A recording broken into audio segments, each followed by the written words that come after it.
Well, good morning, everyone. This is going to be a non visual at this hour of the morning. I was up till 3 a.m. studying and putting things together for the uh, financial survival teams to be kicked off. Get your name on that list. What list? I don't know which list, but whenever I come up with one, get your name on it. I want you to get. I might start doing a Hempville Herald early morning report. Just a 5 minute deal. Come in here and maybe get a little weather and just kind of report and the pulse about the hemp nation. So we'll or the world in general. Who cares? But this is a little something that's interesting that you might find. Sit back here and watch this. This guy knows exactly what he's talking about. Whether if you want to know if it's going to rain or not, check this out. Good morning, folks. Yesterday is why we troubleshoot and go for test runs. The mobile observatory will be all aces soon, and I do want to thank our overnight hosts at the Fox Hollow Farm Naturally in Fredericktown, Ohio. Many of you know the tour will have some less tech-focused segments on agriculture. I knew I was going to get that here, but the beautiful scenery, friendly faces, and some very adorable dogs made us pretty sad to leave. Top News Rundown. CBS Pittsburgh and KDKA describe how one author believes we can use solar and lunar tides to predict earthquakes in Los Angeles, California. It's worth a read from a curious mind. Still got no helioviewer access, but the IRIS is doing its best to give us our fix. Particle flux visible there at the end, blocking the plasma arcs. The coronal fields on the sun gave us a few days of calm, and then yesterday decided to go nuts again. Per the evening news last night, we were thinking a calmer time may approach with the solar polar flip almost complete as of mid-May, but it appears we have more instability, and this is causing a significant amount of variability to the IMF polarity offered in our direction of the heliosphere. Latest of the coral reef studies puts a dagger in the neutral biodiversity theories that sees species as interchangeable within some systems. They find that the abundant species have specific roles in the local equilibrium and cannot be readily supplanted without significant change to the local environment. We also have a pretty good paper out describing how the temperature variations in the Atlantic can be described solely by natural forcing. While this article makes me smile, I might suggest that to ignore all human effects on GMT is to ignore reality and appear one-sided, biased.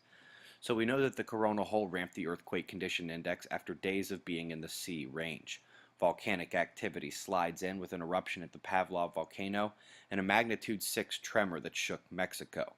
This is yet another example of potential storm formation in the tropics with an earthquake in the mix. But there's more. Philippines took a significant swarm yesterday. And just to give you an idea of how these connections play, at the lower stratosphere level, we always see where the strongest Earth-Sun connections, or Uyen candidates, are likely via the relative humidity. This is one of the ways we look to confirm that full vertical moisture in the atmosphere. Let's quickly check out our top weather watches. Eastern flood zone in South America has shifted considerably south from its position the last week. In the southwest Pacific, we watch twin lows spin off the North Island of New Zealand and the southeastern portions of Australia, the latter drawing cloud cover, and southern New Zealand dip below freezing overnight. Europe seeing a trifecta of storm zones. The east still has a line going north at Greece and the surrounding Mediterranean areas have a thunderstorm chance tonight, and Ireland and the UK getting an edge, cresting now from the North Atlantic.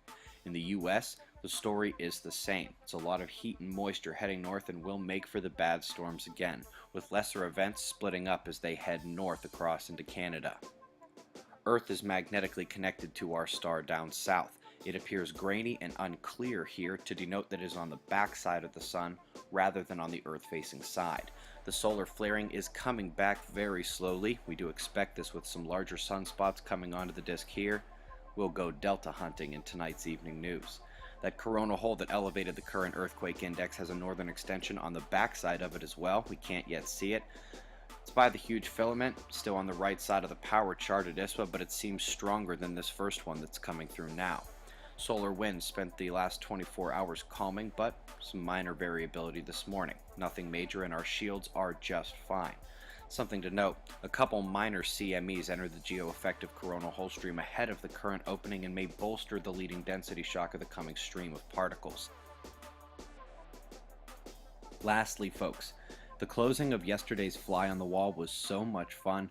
We put it before the first hour that we recorded, cut it to be its own audio segment, and wanted to share it with all of you, so go check out 12 pretty good minutes of discussion.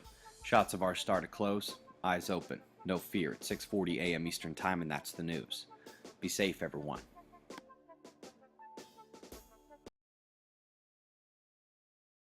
Isn't that the most amazing weather report that you could possibly have? Now, that makes the TV and mainstream news report look like a joke. And I might start bringing something to Hempville High here, like a morning or midday or just a daily, real quick snapshot. See what's going on around the Hemp Nation. I like that, Hemp Nation, Hemp World, whatever. We'll come up with something there. Visit us over on Hempville High, and what do you call it? Follow this station here up there in the left. You'll see under the little logo it says follow, and you'll get an email every time that we put one of these up. And check us out at Hempville High over on Facebook, which I choose to call Spacebook.